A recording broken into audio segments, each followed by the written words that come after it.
বিসমিল্লাহির রহমানির রহিম।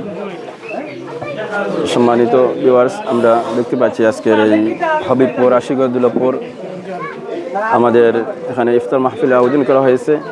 যে ইফতার মাহফিল আয়োজন করেছেন দুলাপুরের লন্ডন 4 জন কৃতি সন্তান। একজন আমাদের বাতিজা লন্ডন প্রবাসী হাসান আহমদ এবং আরেকজন বাতিজা হলেন লন্ডন প্রবাসী তায়েফ আহমদ। আর আরেকজন বাতিজা হলেন আমাদের লন্ডন প্রবাসী হাফিজ মাওলানা মাহবুবুল হক এবং আমাদের ছোটো ভাই আমেরিকা প্রবাসী হুমায়ুন আহমদ। এই 4 জনের পক্ষ থেকে আজকের এই ইফতারের মাহফিলের আয়োজন করা হয়েছে।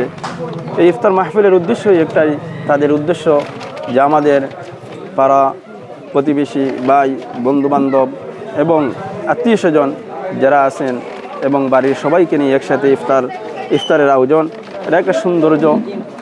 যদি একসাথে আমরা বসে সকলে মিলে, তখন এটার ভ্রাতৃত্বটা একটা প্রকাশ পায়, মায়া মোহাব্বত এটা প্রকাশ পায়। এই জন্য আজকের এই আয়োজন। আশা রাখি আল্লাহ পাক রব্বুল আলামিন যেন এই ইফতারকে কবুল করেন এবং তাদেরকে সহি সালামতে রাখেন এবং তাদের রোজগারের মধ্যে আল্লাহ পাক রব্বুল আলামিন যেন বারাকা দান করেন।